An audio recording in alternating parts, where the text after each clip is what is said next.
دې آیاتونو کې الله پاک جل شانه د رضاعت مسله بیان کړې ده. د دې نه مخکې د طلاق مسلې هغه احکامات بیان شو او د دې نه وروسته بیا هم د طلاق احکامات دي. په دې منځ کې الله پاک جل شانه د رضاعت یعنی په بچي باندې د پیوس کولو احکامات ذکر کړل. ځکه د دې دپاره چې کله طلاق واقع شي نو طلاق واقع کېدو نه وروسته د بچي د پی ورکولو په دې باندې به جنګ جګړې کېدې په هغه زمانه کې. نو د هغې دپاره الله پاک جل شانه معتدل احکامات راولېږل چې نه پې ښځې ته تکلیف وي نه پې سړي ته تکلیف وي. نو دې کې دا مسلې بیانېږي. الله فرمایي والوالداتو او میندې والوالداتو او میندې یرضعن پکار د چې پی اوس کوي اولادهن په خپل اولاد باندې په خپلو بچو باندې حولین کاملین حولین 2 کاله کاملین پورا. لمن اراده دا حکم د هغه چا دپاره دی لمن اراده د هغه چا دپاره اراده چې غواړي ان یتم دا چې پوره کي الرضاعة موده د رضاعت. دا حکم د هغه چا دپاره دی چې هغه موده د رضاعت دا چې کوم دی پوره کي. نو د بچي چې کوم دی 2 کاله پیس کول دا د بچي حق دی او پی ورکول دا د مور حق دی. نو 2 کاله به پی ورکوي. نو که د 2 کالو نه سوا د امام ابو حنیفه د دې نه چې کوم دی دا خبره معلومیږي چې په د مور باندې پیس کول یا مور باندې پی ورکول بچي له دا چې کوم دی واجب دی. دا د دې مور حق دی د دې بچي حق دی په دې مور باندې چې دا مور د خپل بچي ته پی ورکي. دا د دې مور حق دی. که مور د شرعي عذر نه علاوه مور ته عذر نشته دی او دا مور د خپل بچي ته پی نه ورکوي نو دا مور یې ګناهګاره په شرط ته دی چې دا مور د د پلار په نکاح کې طلاق ورته نی ورکړي مدت عدت یې چې کوم دی نی ختم شي نو 2 کاله به چې کوم دی دا پیس کړي. خو د 2 کالو نه سوا د امام ابو حنیفه رحمه الله د دې نو دا مسله هم ثابتېږي چې 2 کاله پی ورکول پکار دي. خو که چا د 2 کالو نه سوا پی ورکړل یعنی 2.5 کالو پورې نو امام ابو حنیفه رحمه الله د قرآن د بعضې نورو آیاتونو او د احادیثو په بنا باندې هغوی فرمایي که چا 10 میاشتې یعنې 2.5 کاله پی بچي له ورکړل دا هم ټیک دي. که د عذر په بنیاد باندې دا بچی کمزوري وو یا بله څه مسله وه او د مور ورله د عذر په بنیاد باندې 2.5 کاله پی ورکړل دا مور یې پې ګنهګاره نه ده او مسلې د رضاعت پې هم ثابتېږي 2.5 کالو پورې. او که د 2.5 کالو نه سوا چا پی ورکړل خو بیا بالاتفاق حرام دي. یعنې 2.5 کالو نه سوا د ټولو امامانو په نسبت باندې پی ورکول بیا حرام دي. 2 نه تر 2.5 پورې اختلافي خبره ده او د 2.5 نه وروسته د ټولو امامانو په نسبت باندې بالاتفاق پی ورکول خپل بچي له حرام دي. او احکام د رضاعت په هم نه ثابتېږي. احکام داسې چې یو سړي چې کوم دی پردي ماشوم له د 2 کالو په دوران کې پی ورکړل نو دا بچی داسې شو لکه د دې ښځې خپل بچی چې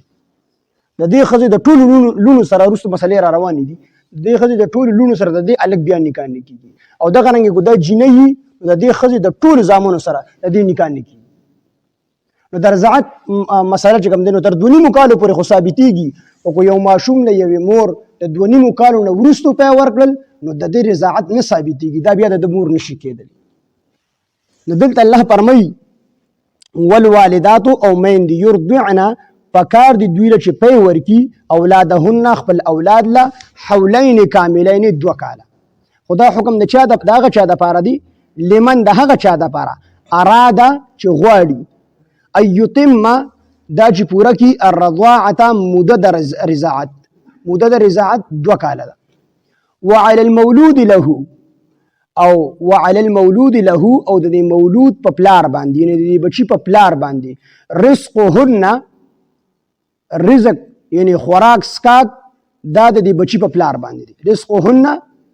دا په دې بچي باندې د بچي په پلار باندې دی. وکسوتهن او دغه رنګې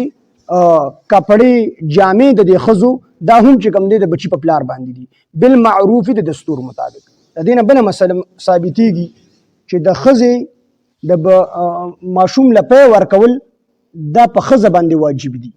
ماشوم له پی ورکول خپل بچي له دا په ښځه باندې واجب دي. دا د ښځې حق دی. او دغه رنګې د ښځې له جامه پیزار خوراک سکاک د دې ټول ضروریات پوره کول دا د دې بچي د پلار حق دی یعنې دا به خاوند باندې دي یعنې بچي له به پی دا ښځه چې کوم دی ورکوي خپله مور به ورله ورکوي او د بچي د مور له د بچي دا پلار چې کوم دی د ښځې دا خاوند د دې کپړه د دې پیزار د دې ټول ضرورت دا به خاوند پوره کړي یعنې خرچه په خاوند باندې ده او بچي له پی ورکول دا په ښځه باندې خو بالمعروف کې دی سره د دې وجې نه ولګو چې د دستور مطابق نو که سړی مالداري نو ښځې له به خرچه د مالدارۍ ورکوي او دغه رنګې کو غریبي نو د غریبۍ به ورکوي او که نه درمیانۍ نو متوسط یعنې که مالداري نو د مالدارۍ خرچه به دواړه کوي د مالدارۍ څنګه چې مالداران کپړې اغوندي هغه شان کپړه به دې ښځې له کوي هغه شان خوراک به ورله ورکوي او سړی درمیانۍ یعنې دواړه درمیانۍ نه مالداران نه غریبان نو بیا د دې خرچه هم درمیانه ده خرچه به هم درمیانه کې چې متوسط او درمیانه خلک څنګه خوراک او اسکاک کې څنګه کپړې اغوندي دغه شان پې واجب سړي باندې او که دواړه چې کوم دي غریبانان نو بیا په دواړو باندې یعنې په سړي باندې بیا د غریبۍ خرچه واجب ده څنګه کپړې چې غریبانان اغوندي نو دغه شان کپړې به د خاوند د ښځې له کوي څنګه خوراک چې غریبانان کوي نو دغه شان پې واجب هم که دی غریب دی ښکلې خرچه ورکړو نو مسله پکې نشته دی خو واجب په ده باندې د غریبۍ ده چې دی دواړه غریبانان دي وعلى المولود له او د مولود په دې پلار باندې یعنې د بچي په دې پلار باندې رزقهن خوراک سکاک دی د دې ښځو وکسوتهن او کپړې دي د دې ښځو بالمعروف د دستور مطابق لا تکلف تکلیف په نشي ورکولی نفس یو نفس ته الا وسعها مگر د هغه د وس مطابق الا وسعها مگر د هغه چې څومره ول الله وس ورکړل د هغه شان خرچه وکړي لا تضار او تکلیف په نشي ورکولی والدتن مور ته بولدها په خپل بچي سره ولا مولود او نه پلار ولا مولود له او نه پلار ته بولده په خپل بچي سره یعنې داسې به نه کوي نه به دا پلار دی خپلې ښځې ته پلار د دې بچي مور ته یعنې خاوند به دې ښځې ته په دې بچي سره تکلیف نه ورکوي او دغه رنګې دا مور به هم په دې بچي سره پلار ته تکلیف نه ورکوي څه مطلب مطلب دا دی چې دا پی په دې مور باندې واجب دي دا د بچي حق دی نو که دا مور روغه موټه وي او بیا هم پی نه ورکوي چې دا خو دا پلار هم دا بچي خو یوازې ما نه دی راوړی دا خو زما د خاوند ما سره په شریکه دی صرف زه به وله پی ورکوم دا وله پی نه ورکوي بس دا خاوند به وله دیانه نیسي هغه به وله پی ورکوي نو که دا روغه موټه وي نو د خاوند ته به تکلیف نه ورکوي ځکه چې خاوند وله دیانه نیسي هغه له پیسې ورکوي نو خاوند ته تکلیف دی که نه نو که دا مور د دې بچي روغه موټه وي او بغیر د شرعي عذر نه دا انکار کوي نو دې لپاره جایز نه وي دا ګنهګار ده دا د دې بچي حق هم وي او خاوند ته تکلیف هم ورکوي نو الله وایي چې خاوند ته به دې باندې تکلیف نه ورکوي او دغه رنګې دا خاوند به دې خپلې ښځې ته به دې بچي باندې تکلیف نه ورکوي اوس خو دا ښځه د شرعي عذر یې دې ته د دې پی نه یا څه بله مسله او دې ته ډاکټر وایي چې خپل بچي ته به پی نه ورکوي او دا ښځه د شرعي عذر د وجې نه پی نه ورکوي او خاوند یې په زور مجبوره کوي چې نه دا پی به دې ورکوي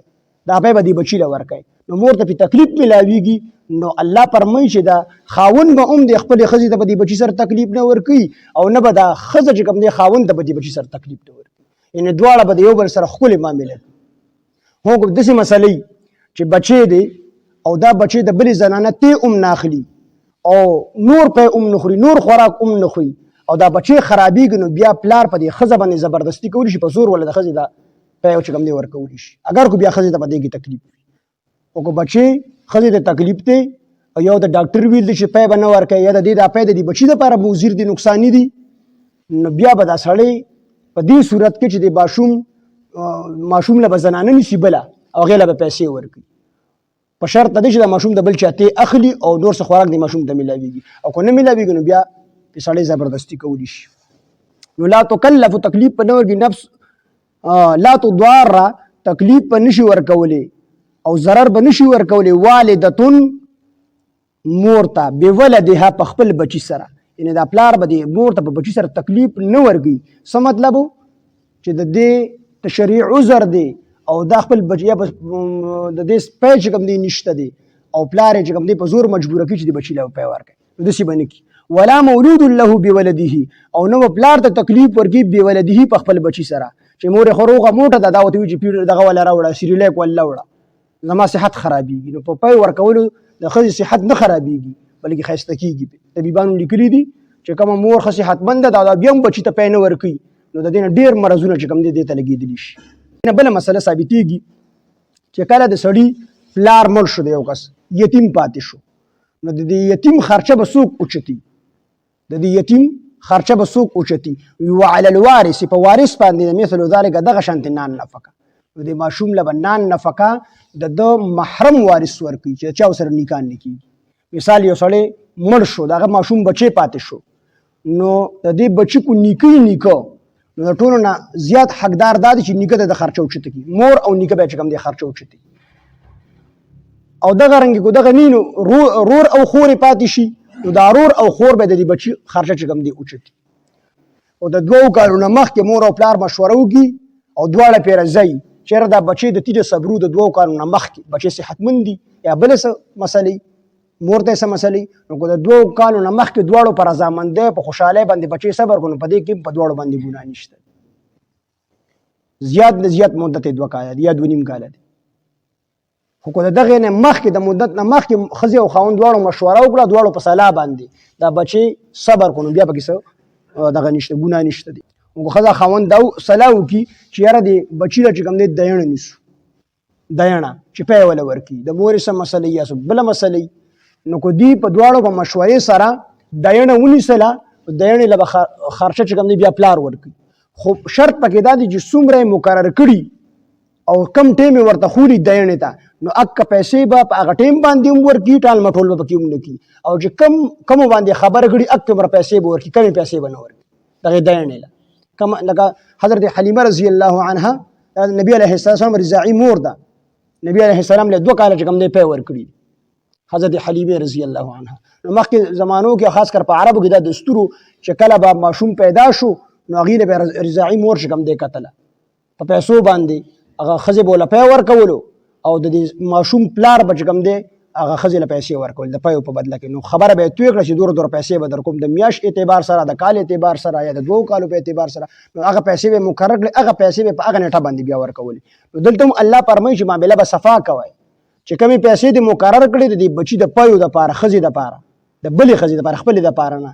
خپلې ښځه پیسې نشي اخیستې تر هغې پورې چې تر څو پورې دا د سړي په نکاح کې ده هو که چېرته دا د سړي د نکاح نه ووتله او عدت یې ختم شو نو بیا د دې ښځې خرچه هم په خاوند باندې نشته دی او د ښځې له پی ورکول هم خپل بچي له نشته دی او که ورکوي نو که د خاوند نه د پیسو مطالبه وکړي د معاوضې چې ما له به دوره پیسې راکړم د خاوند به وله ورکړي په شرط د دې چې د ضرورت د حق دغه نه زیاتې نه وي مثال چې په عام طور کم ریټ وي د پیو سکولو په هغه وخت کې به ټولو ښځو چې کوم دی پیس کول نو چې عام طور کم ریټ وي د هغې نه سیوا به نه لیکو د هغې نه سیوا الي نو پلار ته بیا دا اختیار شته دی چې د خپل بچی د دې نه راولي د خپلې مور نه د طلاقو نه وروستو او بل چا له یې ورکړي چې ته وله پی ورکړه او که نه عام چې کوم ریټ دی په هغې ریټ باندې دا سکوي په خپل بچي باندې پی د پلار د دې خپل خاوند نه زوړ خاوند نه پیسې اخیستلی شي وان اردتم کو چېرې غواړئ تاسو ان تسترضعوا دا چې تاسو دینې ونیسئ اولادکم خپل اولاد له چې هغوی پې پیوس کړي نو فلا جناح علیکم نو هېڅ ګناه نشته په تاسو باندې اذا سلمتم هر کله چې حواله کوئ تاسو ما هغه څه آتیتم چې تاسو ورکول مقرر کړي دي تاسو کوم خبره کړې ده بالمعروف د دستور مطابق واتقوا الله ويرګئ د الله نه واعلموا وپوه شئ چې ان الله بېشک الله تعالی بما په هغه څه تعملون چې تاسو کوئ بصیر لیدونکی دی یعنې تاسو چې څه کوئ کومه معامله کوئ په دې ټولو معاملو په باطني او په ظاهري څیزونو باندې الله پاک خبردار دی